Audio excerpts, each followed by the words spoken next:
नमस्कार, मी doctor Rajnitai Shinde, police मित्र असोसिएशन महिला राज्य अध्यक्षा, संस्थापक वेद फाउंडेशन, सहसंपादिका पोलीस ऑफ इंडिया न्यूज। आज गणेश चतुर्थीच्या निमित्ते सर्व गणेश भक्तांना हार्दिक शुभेच्छा। पोलीस ऑफ इंडिया न्यूजच्या दुसऱ्या वर्धापना दिनानिमित्त सर्व दर्शकांना माझ्याकडून हार्दिक शुभेच्छा।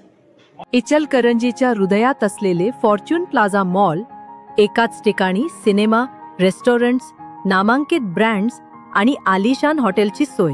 आणि जर तुम्ही स्वप्नातील घर किंवा व्यवसायासाठी योग्य जागा शोधत असाल तर Fortune sky city residential flats आणि कमर्शियल शॉप्ससह तुमच्यासाठी उत्तम पत्ता। उत्तम प्रकाश टॉकीज, चांदणी चौकाजवळ। मनोरंजन, खरेदी आणि राहणी यासाठी आजच भेट द्या। Fortune Shah group, Ichalkaranji. कोल्हापूरचा कृष्णलीला ठरत आहे खास आकर्षण।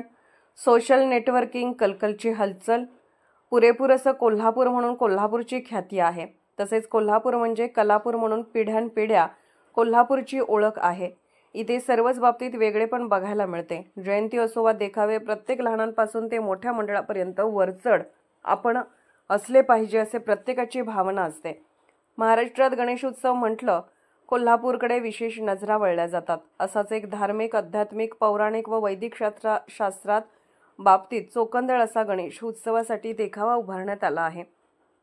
कोल्हापुरातील मंगळवार पेठ येथील कलकल तरुण मंडळाने कृष्णलीला ही संकल्पना खास आकर्षण म्हणून उभारली आहे। मंडळाचे सदस्य चेतन माने यांची ही संकल्पना असून सर्व पदाधिकारी व सदस्यांनी यासाठी विशेष कष्ट घेतले आहेत। 5 शरीर आणि 1 शीर असलेली ही मूर्ती छताला असून तिचे प्रतिबिंब पाण्यात दिसत आहे। मूर्तीचे शिल्प इतक्या उत्तमरित्या कोरले गेले आहे की खरंच जसा अजंठा, वेरूळ किंवा अनेक मंदिरांवर लेणे अथवा शिल्प, तशाच प्रकारे गणपतीची मूर्ती कृष्णलीला शिल्पाच्या स्वरूपात जशाच्या तसं साकारण्यात आली आहे। कलकल तरुण मंडळाचे कौतुक सर्व स्तरातून होत आहे।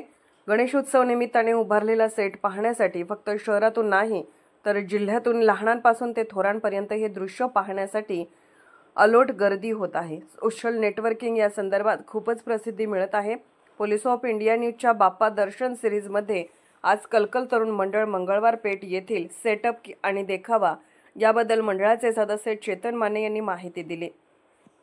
पोलीस ऑफ इंडिया न्यूज मीडियासाठी कॅमेरामन कोल्हापूर शहर प्रतिनिधी मिलन चव्हाणसह संपादक डॉक्टर युवराज मोरे। या मंडळाचा कार्यकर्ता तर दरवर्षीप्रमाणे आम्ही यावर्षी देखील कलकल ग्रुपच्या वतीने एक प्राचीन अशी सुंदर कृष्णलीला अवतारातील मूर्ती श्रींच्या रूपात तुम्हाला तुमच्या समोर आणलेली आहे। तर याचं वैशिष्ट्य जर सांगायचं झालं तर ही मूर्ती तुम्हाला 10 दिशांनी बघता येण्यासारखी मूर्ती आहे।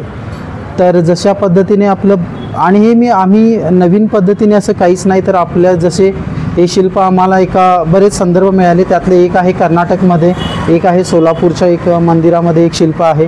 तर त्याचंच आम्ही प्रतिरूप आम्ही सादर करत आहोत। तर त्याचं संकल्पना अशी आहे की ही मूर्ती 5 शरीर असलेली आणि 1च शीर असलेली अशी मूर्ती आहे। तर या मूर्तीला कृष्णलीला अवतार असं संदर्भ आम्हाला एका संदर्भामध्ये समजलं गेलेलं आहे। तर त्याच्यात असं आहे की पंचमहाभूत जसे आहेत तसे 5 शरीर आणि 1 ब्रह्मा जसं आहे तसं 1 शीर। दुसऱ्या एका संदर्भाप्रमाणे जसं वैद्यकशास्त्रामध्ये गर्भाच्या वेगवेगळ्या स्थिती असतात तशा त्या 5 वेगवेगळ्या स्थिती।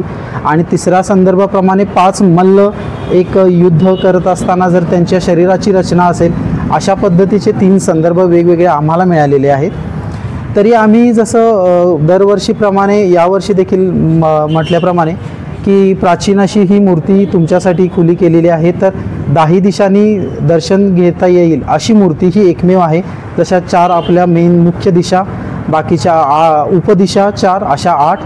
आणि ही मूर्ती नेहमीप्रमाणे एका स्टेजवरती किंवा अशी आसनावर बसलेली नसून हवेत आकाशाला तरंगतेली अशी, म्हणजेच सिलिंगला लागून आहे, छताला लागलेली मूर्ती आहे।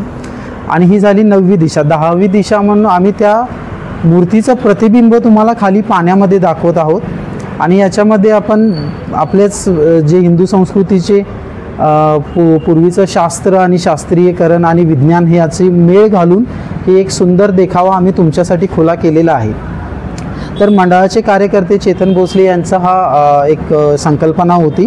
त्याच्यात बाकीच्या सर्व कार्यकर्त्यांची मोलाची साथ आम्हाला नेहमीच लाभत आली आहे, तशी यावेळी पण लाभलेली आहे. आणि तसेच आमचे सर्व सदिच्छाजन ज्यांचे आम्हाला सदिच्छा नेहमीच मिळत राहतात, ते आमचे सगळे भक्तजन, सर्व भागातील कार्यकर्ते मंडळी यांचे सर्वांचंच आम्हाला प्रोत्साहन मिळत गेले. त्याच्यातूनच हा मोठा असा एक शिवधनुष्य पेलण्यासारखं जर आम्हाला वाटतं ते आम्ही करण्याचा छोटासा प्रयत्न केलेला आहे. तरी माझी सर्व गणेश भक्तांना कोल्हापुरातीलच नव्हे, महाराष्ट्रातील, भारतातील जे ज्यांना शक्य आहे त्यांना माझी विनंती आहे की तुम्ही सर्वांनी येऊन हा देखावा बघावा आणि आम्हाला तुमच्या सदिच्छारूपी आशीर्वाद द्यावेत आणि आम्हाला नेहमी असं पुढे आणखीन आपली संस्कृती आणि आमचे कलागुण सादर करण्याची, तुमच्यासमोर पुढे ठेवण्याची आम्हाला प्रेरणा द्यावी ही नम्र विनंती आणि धन्यवाद. बाळ, फ्रीजमधून श्रीखंड काढ ना. आम्ही पूर्वी घरीच बनवायचो श्रीखंड, त्याची चवच वेगळी होती. आता काय सगळं रेडीमेड. आजी, हे श्रीखंड खाऊन बघ. आज तुझ्या आईनं घरीच बनवलं की काय? हे आहे गोकुळचं श्रीखंड. अगदी जिभेवर रेंगाळणार. जिभेवरच नाही तर मनावरही रेंगाळणार. गोकुळ श्रीखंड, मनावर रेंगाळणार.